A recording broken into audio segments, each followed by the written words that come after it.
I found out that my wife is cheating on me, but she and Josh don't know that I know it. Josh, by the way, is, or was, my best friend. I know, it's a cliché. But clichés become clichés because they happen so often. I had no idea how to deal with this. The thing is, I couldn't understand why he had my wife. Don't get me wrong, my wife is definitely a beauty. She's in her 30s, and even after 2 kids, she looks damn sexy in a bikini, but his wife Carla is just as hot, if not hotter. Carla is quite tall, standing at 5 feet 7 inches, with red hair that hangs down to the middle of her back, and green eyes that seem to be able to see deep into the soul. I found out that her measurements were 36, 23, 34, and I won't deny that she turned me on. After I found out about Josh and Heather, I did nothing for several weeks, trying to decide what to do. I loved Heather and wondered if there was any way to save our marriage. It seemed unlikely, but I couldn't know for sure until we talked. On Friday, I decided to meet with her, but had to postpone it until Monday. Why wait 2 days? My wife received a call from a very sick friend who needed help, and she rushed to help. I had no doubt that if I called Josh and asked if he wanted to play golf on Saturday, Carla would come up and tell me that Josh was not at home and had gone somewhere for the weekend. My parents had taken the kids to their lake house, so being away from my wife and kids meant I was going to have a quiet weekend alone, and it might very well be the last quiet weekend I'll ever have. On the way home, I stopped, bought a case of beer, and firmly decided that by Sunday evening, all 24 bottles would be empty. When I got home, I put on shorts and a t-shirt and went to the kitchen. Dinner this evening will be simple. I opened a package of hot dogs and put them in a pot to boil, chopped an onion, and took a can of baked beans out of the pantry. I poured the beans into the pan, put it on the stove, and opened a second can of beer. I was rummaging through the refrigerator for mustard when the doorbell rang. I opened the door and saw Carla standing there. She was wearing a tank top but didn't seem to have a bra. She had slippers on her feet. The nipples pressed hard on the t-shirt, and I instantly became more aroused. "Are you busy?" "Partially. I cook dinner and drink beer." "Do you mind if I join?" "Not in the least." "I could use some company," I said, stepping aside and letting her in. We went into the kitchen, and she sat down at the table. I knew she didn't drink beer, so I opened a bottle of Merlot and poured her a glass. "Dinner is nothing special," I said. "Hot dogs and baked beans. Quite a simple thing. Fits. The hot dogs were boiling and the beans were bubbling, so I turned off the heat, moved the pans to the cool side of the stove, and took 2 platees from the cupboard. I handed one to Carla. She cooked herself 2 hot dogs and put some beans on her plate. We sat down to eat, and I asked, "What brought you here? Do you know where Heather is?" "She went to help a sick friend." "I wonder when this happened." "When did that happen?" "This is Josh's disease. He looked damn healthy when he left the house. You know Josh and Heather are cheating on us, right? And that they are now in room 130 at Arrowhead Lodge?" "I didn't know where they were, but I've known for a couple of weeks that she's cheating on me." "How did you know?" "I found a condom wrapper in his pants pocket when I was doing laundry. We are trying to get pregnant and don't use condoms. But since he cheats, I decided not to give birth to his child.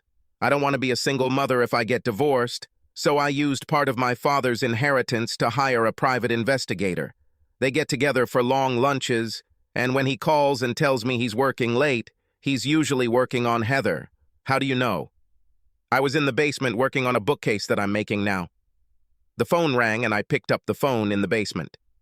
Heather must have picked up the phone on the second floor a second before me, and I heard her say the word "lover" just as I put the phone to my ear, so I listened calmly as Josh told her that they would have to miss his usual long lunch at the Marriott because he has an important meeting. I had to listen to her say that she would miss her and that he would have to work hard to make amends next time. "And you didn't do anything?" "I just can't decide what to do. Now, I have decided to meet her when she gets home and see what happens next." "Well, what are you going to do?" "You'll understand in a few minutes." I looked at her in confusion. "What do I understand?" She stood up, came over, and sat on my lap. I see the way you look at me, and I know damn well that if we weren't married, you'd be after me. We may both still be married, but we are no longer obligated to be faithful to Josh and Heather. They have freed us from that obligation. She hugged me and, having reached my manhood, began to excite me. I moved to get more comfortable. I looked at her in amazement. She leaned down, and her lips met mine. Carla broke the kiss and said, "I'm going to take revenge to the end." Even though we decided to have a baby, I managed to come up with excuses not to have sex during my fertile period, just in case I went to the doctor and got a diaphragm. How bad do you want revenge on Josh? Why do you ask? I intend to take full revenge. I am currently in my most fertile state and my diaphragm is in my purse. This means... That's exactly what it means. Carla was right. It would be full-fledged revenge if Josh raised my child thinking it was his child. I smiled. While caressing Carla, I discovered that she was not wearing underwear. She moaned and whispered, "Oh yes." I broke the kiss and said, "On Heather's side of the bed. That's where I want you. On Heather's side of the bed." She got up from my lap and said, "Come on." We both hurriedly undressed when we got to the bedroom. Carla naked was stunning, and she had something I'd never seen before except in men's magazines. She was completely shaved. I already mentioned that Heather was a beauty, but why Josh would fuck my wife when he had a woman like Carla was completely beyond me. Carla seemed to be thinking along the same lines. She looked at my naked body with puzzlement, and when I asked her what she was thinking about, she replied, "I just do not understand. Your manly tool is vastly superior to Josh's, so why does Heather want to fuck my husband when she has you and this tool at home and ready to go? I don't think this makes any sense." Doesn't matter. You are here now, and others do not exist now. You are absolutely right. Take me to bed, and take me. I pointed to Heather's side. Carla smiled and said, "You take me on Heather's side, and then we'll go to me, and I'll take you on Josh's side." Agreed. She lay down on the bed and demanded hard sex.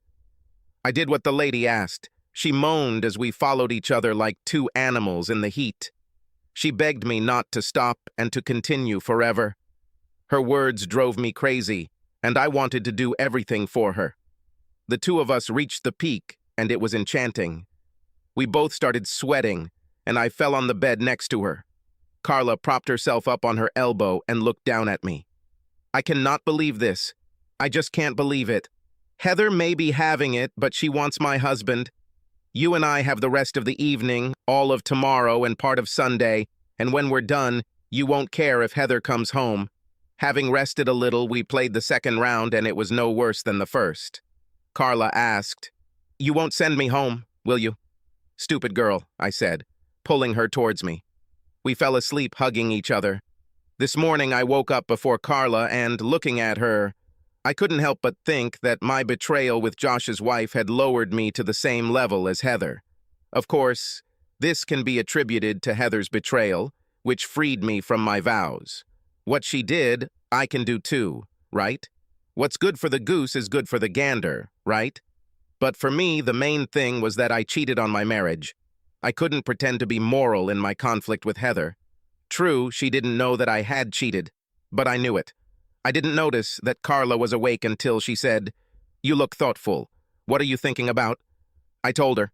She replied, "I made the same promises you made when I married Josh. So I guess that makes me a liar too, but I don't think so. Josh made the same vows I did, and then broke them. To me, this means that we had a contract, and if we were doing law, if I remember correctly from my business law classes, Josh was in breach of the contract, and the contract could be declared void. I know marriages aren't treated that way, but that doesn't change the fact that Josh and I had a contract, and he broke it with me, which means, at least for me, that I'm no longer obligated to honor it. You should look at your marriage the same way. You don't deceive your beloved. You only do what her breach of contract allows you to do. Enough about this. Feed me, and then we should go to my place and reconsecrate the side of the bed where Josh slept and work on getting me pregnant. She started to excite me, and then we took off. If she wasn't pregnant by the time we fell asleep at her house, it wasn't because we didn't try hard enough.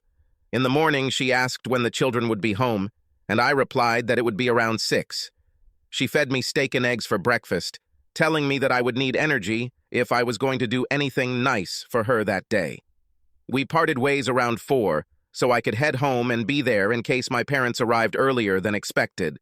Before I returned home, Carla asked me if I had made my decision, and I admitted that I had not. Are you a good enough actor to pretend that everything is fine? I don't know. Why is this necessary? Because, in my opinion, the best revenge is to continue doing what we did over the weekend. I want to continue until I get pregnant. Besides, you have to think about your children. Divorce will tear you away from them because here, the courts always give custody to the mother. You might be able to see them every weekend, but that would only be if Heather wasn't too mad at you to find some reason for you not being able to see them. My advice is to put up with this bitch. Live as usual, except that you and I will have wild sex every chance we get. I doubt it, Carla. Sooner or later, the traitors will be caught. If they catch us, it will reduce our chances of maintaining a high level in any conflicts. We caught them because of stupid mistakes. You found out about Heather because they were both stupid enough to use home phones to communicate. I found out about this because Josh was so sloppy that he brought the evidence home in his pants pocket. We will not give this kind of chance. We'll buy a couple of track phones at Walmart and use them to keep in touch, and to keep our spouses from accidentally finding them, we'll leave them on our desks. We will always know when they meet, and we will get together at the same time. No, we can't do that. If Heather calls and says she has to work late, I'll have to babysit, and if they do it at lunchtime, we won't be able to either because I can rarely take a long lunch. You sometimes work late, don't you? When you do this, she will have to be home to look after the children. I play cards with a few girlfriends from college every Wednesday night, and I sometimes stop for drinks after work with the people I work with, and Josh is used to it. Another thing we can do is tap into our phone lines so we know what they are talking about. Are you in game? You've thought of everything, haven't you? Maybe I missed something, but if we both work together, I think we can cover all sides. Are you sure you want this? I'm absolutely sure. As I told you at the very beginning, I want to get back at Josh. I gave him everything I have, and he stabbed me in the back. I spoil this son of a bitch to death, and he cheats on me. There's no way in hell I'm going to let it slide. My idea of perfect revenge is to let him raise another man's child. And what could be sweeter than having that child's father, the husband of the woman he's cheating with, in his bed? I also want revenge. I think I can take revenge after seeing how this asshole raises my child, but I'm not sure that I can pretend to be a loving husband for a wife who cheats on me. You will be stimulated by your mistress, right? Over the last 48 hours, you seem to have really enjoyed what I gave you. You can have as much sex as you want, at any time and for as long as you want me. You know that such an offer is damn hard to refuse. I certainly hope so, and that's not all. Josh wants 2 kids, a boy and a girl, and I want them both to have the same dad. What if the first child is a girl? I know he will want a son. Are you ready to keep trying? Yes, until we get caught. We just have to make sure that doesn't happen. Yes, and one last thing. Can you act naturally around Josh? It will be hard not to grin knowing that I will try my best to give him a child to raise, but I think I can handle it. I think I'll stay after work with the girls on Tuesday. What a coincidence. On Tuesday I will work late. My parents dropped the kids off at 6:30 and said they hadn't eaten yet, so I took them to Mickey's and wasn't surprised when they said they wanted a Happy Meal. After we ate and came home, Heather asked where we were and said sharply, "Why didn't you call me and ask if I wanted to have dinner with you?" You didn't tell me when you'd be back. You didn't call me on my cell phone and didn't say that you were back, I answered just as sharply. She gave me an angry look and went to greet the children. While Heather put the kids to bed, I started looking into it. I learned how to tap a phone line using a voice recorder and decided to buy 1 or 2 on the way home from work the next day. I would buy 2 to bet not only on my line, but also on Josh's line. I'll have to call Carla and make an arrangement. I noticed that Heather didn't shower before bed. She may have showered before returning home, but then again, perhaps she didn't. When Heather went to bed, I cited an upset stomach and told her that maybe we could have sex the next day. On Monday at 3:20, my secretary told me that Mrs. Carla Marvis wanted to see me, and I asked Shelley to let Carla in. Carla came in, closed the door behind her, came up to me and kissed me. "It's a pity that your secretary is sitting outside your door. If she weren't there, I would have locked the door and you could have had me right here on your desk. If you can wait 10 minutes, she'll go home at 3:30. Wow, I was just kidding, but I can easily kill 10 minutes. She opened her purse, took out her cell phone, handed it to me and said that she had already written down her number in it. The plan for tomorrow is this. At lunchtime, I'll run to the Marriott and rent a room. I chose the Marriott because to get to the rooms, you have to go inside and walk down a hallway. No outside doors, so anyone could see us coming in. I'll call you and give you the room number. I'll finish work at 4:30 and go straight to my room. When you get there, go to a bar and have a drink. And if anyone there recognizes and sees you, they will think that you just stopped for a drink on the way home. After drinking, you come to the room where I will wait for you. So how? Sounds like a great plan. On the way home, I'll pick up what we need to tap our phones. When will it be convenient for me to come and do this? It's already been done. I went online and found out how to do it, and there is a voice recorder I can use. At that moment, Shelley stuck her head through the door and said, "I'm leaving. See you in the morning." When the door closed, Carla stood up to lock the door. It was quick, no-frills sex, and we both reached our peak. She said, "This will keep me going until tomorrow, but you better come back prepared for a long and energetic evening. Maybe you should take some vitamins." On the way home, I stopped at a radio station and bought 2 tape recorders and 6 extra cassettes. I took a second tape recorder to listen to recordings in my office. I will save the tapes, which contain something of the two lovers, until the day I tell the judge the reasons for the divorce. When I returned home, Heather had already prepared dinner and brought wine, which was a good sign that she was in a loving mood, and I was surprised by this. She spent the weekend having sex with her lover, and now she comes home wanting more, transformed. Was she a nymphomaniac, or was she simply enjoying her ignorant, as it seemed to her, husband after being with her lover? Maybe someday I will find the answer to this question.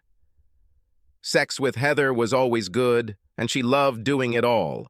If Carla was being honest, and not just playing to my ego when she said I was bigger than Josh, I have to wonder what he had that Heather thought I lacked. Another question that I may someday get an answer to. When dinner was over, and the kids were parked in front of the electronic nanny, Heather said, "You know you have work tonight, right?" "About? And why is this?" "You need to make up for what you missed last night." "I will do everything in my power. You are always amazing, my love." I wanted to say, "Then why are you cheating on me with Josh?" but remained silent. While Heather read to the children, I went down to the basement, found where the phone line was, went into it, and connected the recording. Heather doesn't leave for work until an hour after I do, and I think that's when she and Josh will talk. I could be wrong about this. Heather had a cell phone, and of course they could talk on her work phone while she was at work. I was betting that the call I overheard was a sign that they were talking while she was home. We did it 3 times that night, which was a rare occurrence for us. We had sex 3 or 4 times a week, but usually only peaked once, although sometimes twice. Here's another thing to think about. The warning bell rang just after we finished our 3rd time. We were lying next to each other when Heather said, "Have you thought about the fact that we could have another child?" "Not real," I said, wondering if this had something to do with Josh. "I'm actually toying with the idea of getting a vasectomy so you can get off the pill and we'll still be safe." "Why don't you want more?" "We gave birth to Mike and Anna so soon after the wedding that we didn't have the opportunity to go somewhere and see anything. Now we are still young enough for this when Mike and Anna become independent. Young children will rule this out. Besides, right now we need the income from your work. We will be hurt by your leaving work due to pregnancy."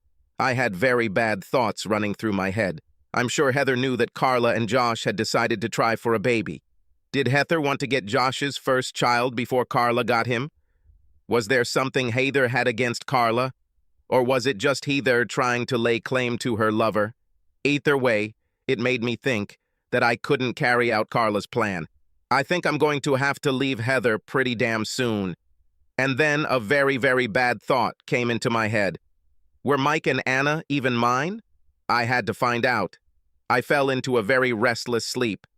The next day, after a grueling session in room 202 of the Marriott Hotel, I expressed my concerns to Carla.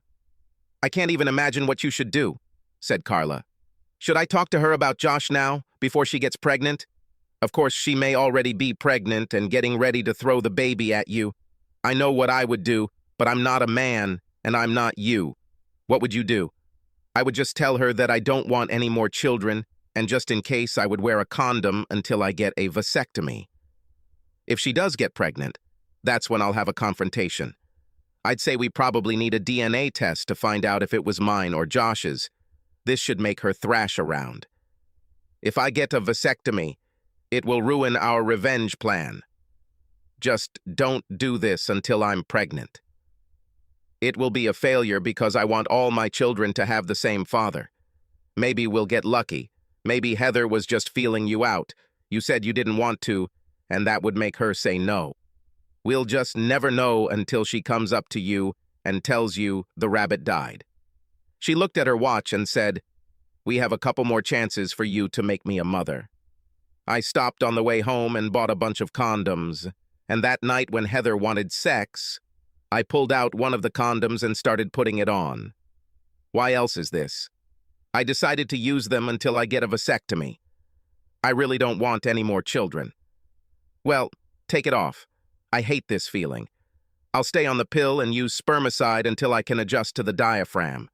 This way, we will be completely safe. You hate feeling them, I thought as I finished rolling it. Heather was a virgin when we got married, and I never used a rubber band with her.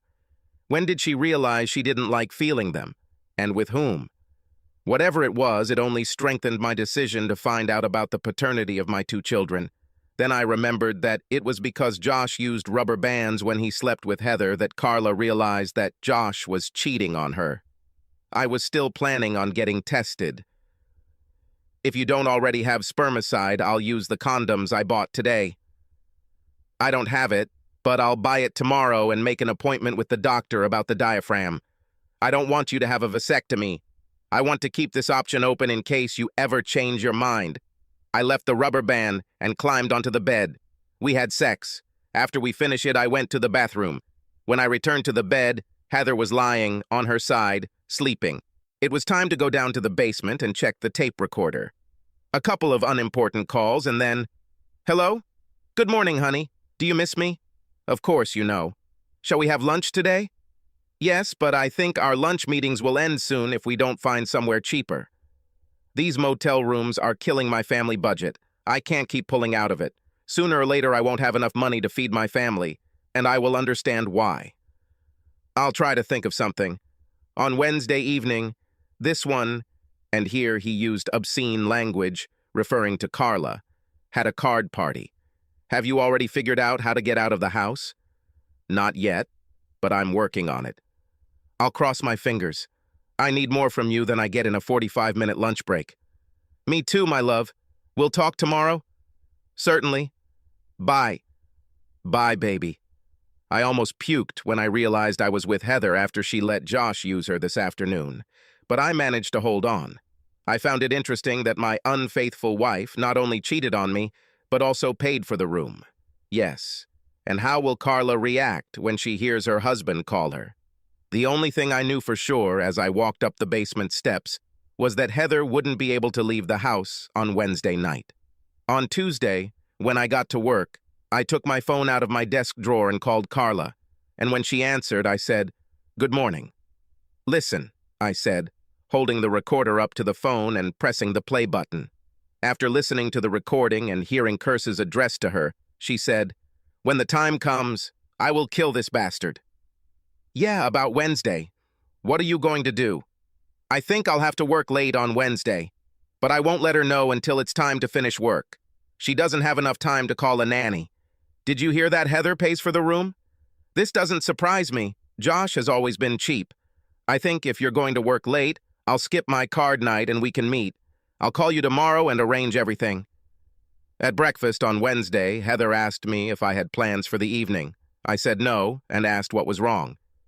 The girls from work were talking about having a couple of drinks after work and chatting. I can't do this if you don't look after the kids. It's not a problem. I kissed her and went to work.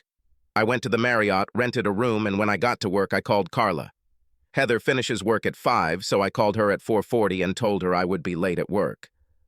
There are some issues with Henderson's contract that need to be resolved before Nathan goes to meet them tomorrow morning. Sorry for the late warning, but I really can't leave now. So don't wait for me. Love you. Bye. Pleasantly tired, I returned home by nightfall. It's a good thing Heather was already asleep, because if she had gotten up and wanted to play, I'm not sure I would have been able to handle it. For the next 5 weeks, Carla and I met on average twice a week, and we always knew in advance what Josh and Heather were doing. It was during this 5th week that Carla said, "Congratulations, Dad. How about having sex with the mother of your child?" How does Josh feel about this? He doesn't know yet. First, I needed to tell the baby's father. Now I can tell Josh. You know, I said, the only thing we didn't do was go on a weekend trip together. I think we owe it to ourselves to celebrate pregnancy just once. We just need to do it without the two of them putting 2 and 2 together and coming up with the correct answer. It's funny that you brought this up today. Josh must fly to San Diego to settle some matters with his father's estate. He's going to see some relatives this weekend before going to see his lawyer on Monday. If you can figure out how to get away for the weekend, we can go somewhere without anyone having to think about it. I think I can handle it. I took my cell phone and called my brother who lived in Akron. I asked him to call me at my house right after I left for work in the morning and tell Heather that I needed to come see him on a family matter over the weekend. I told him I would call later and explain what was happening. He said he would take care of it, and we said goodbye. I turned to Carla and said, "All we have left is to decide where we want to go." The next morning, Heather called me on my cell phone about 5 minutes after I left the house. "You need to call Bill as soon as possible. He has an urgent family matter and needs to talk to you." "I will call you." I waited until I got to work and called Bill.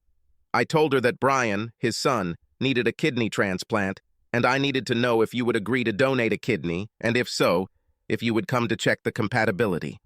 "So what's up?" I explained the situation to him, and he told me that I could count on his help anytime I needed it. I knew I could count on him because he hated cheating wives. He was a single father because his wife cheated on him. He kicked her out and stayed with the children when Martha died in a car accident. I called Carla, told her how everything worked out, and we agreed to go away for the weekend. I called Arrowhead Lodge and was even able to book room 130. Very fitting, I thought. At 2 o'clock, I called Heather and told her I was flying to Akron. "I'll go home and pack my things. My flight leaves at 8 and I need to be at least half an hour early to check in. I don't want to seem selfish, but I hope your kidney doesn't work. I need you to have all your parts so that we can go all the way to old age together." Damn it, Heather. The way you say it makes me think you really love me. You better not have any doubts about this, Bob. Not a bit. If only you knew, I thought, saying goodbye and hanging up. When I got home, Heather was waiting for me in what she called her fuck me costume, naked, wearing come fuck me pumps. "Do you have time to charge me while you're away?" Since I really didn't need to rush to catch a non-existent flight, I said I had time. After sex, Heather lay on the bed, and when I got dressed, she said, "On the phone you spoke as if you doubted that I loved you." "Just kidding, baby. I know very well how much you love me." "Yes, of course, you can see it every time you cheat on me with Josh," I thought. "I don't want you to ever doubt that love." Never. The weekend with Carla was grueling. We make love and go to bed. We wake up in the morning, make love, and then go to breakfast. We return to the room and make love until lunch. We'll eat, and then we'll go back to the room and make love. We go out to sit by the pool for a while, and then come back and make love. Let's go out to dinner, have a few drinks and dance, and then make love again. Repeat the next day, and then again on Monday morning. We promised each other we would do it again, and then headed home.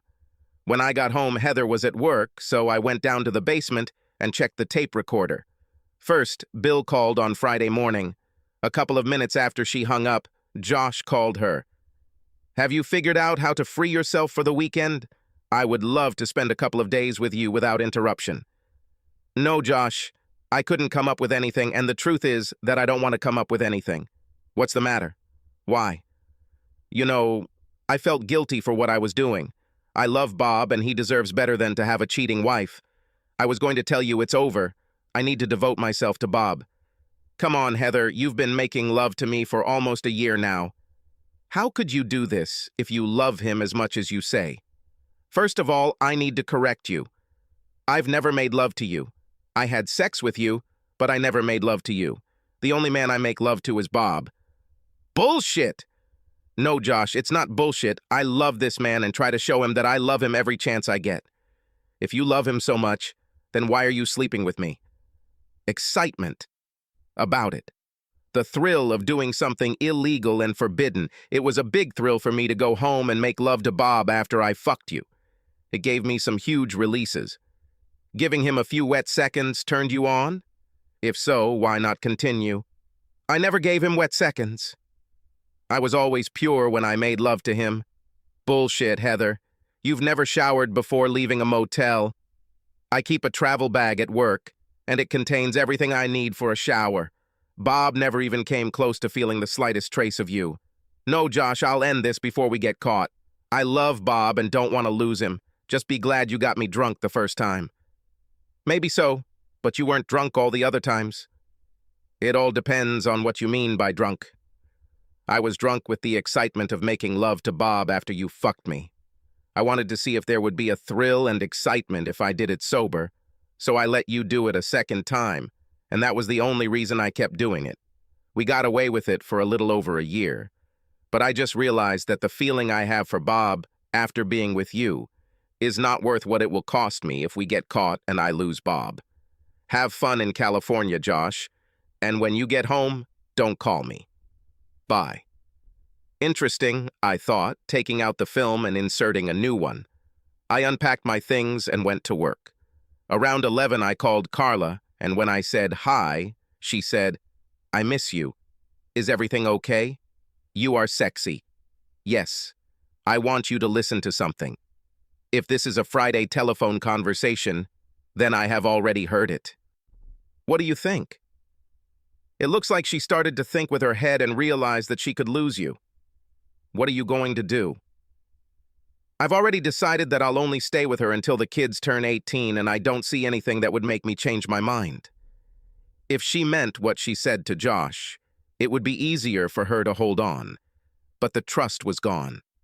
Even if she breaks up with Josh and they never meet again, how do I know that somewhere down the road, she won't start missing the thrill and excitement of cheating and hook up with some new guy? You can always hit her with, "If you're really done with Josh, maybe we can move on, but you won't get a second chance." No, I cannot. This would give away the information that I have a wiretap on my phone, and, as I said, the trust was gone.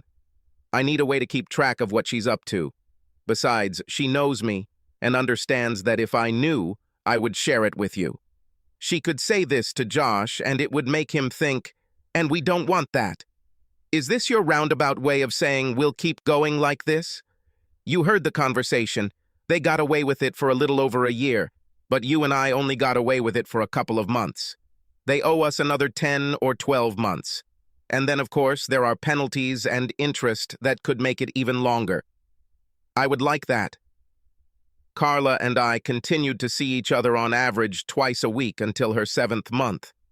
She wanted to continue, but her belly was so big that I couldn't make love to her without hurting her. That's right. We need to take care of babies. An ultrasound showed that Carla was having twins. She gave birth to 2 beautiful little girls. As she predicted, Josh wanted a son. So 2 years after the twins were born, she became pregnant again. And this time an ultrasound showed it was a boy. We made love until her 8th month, and then we separated. We both felt like we'd gotten away with it long enough that if we got caught, Carla would be a single mother with 3 kids to raise, and neither of us wanted that. As Carla put it the last time we were together, the goal was to take revenge on the deceiver by giving him other people's children to raise. To do this, I need to stay married to him. Josh got a promotion that required him to move, and I haven't seen or spoken to Carla since they moved, but I think about her often and fondly. It's been 6 years, and as far as I know, at least based on the phone wiretapping, Heather hasn't contacted anyone else. On the other hand, she and Josh had been doing what they were doing for over a year, and I had no idea. She might wise up and stop using her house phone for illicit communications, but I've been keeping a close eye on her and have yet to see anything that would indicate that. She's doing her best to spoil the hell out of me, and I'm critically rethinking my plan to leave her when the kids turn 18. That will be another 4 years for Mike and 5 for Anna. I'll just wait and see. And subscribe to our channel so that your second chaff doesn't cheat on you, and go ahead and listen to the next story, because this story is nothing compared to the next one. If you're under 18, don't even think about listening to the next one.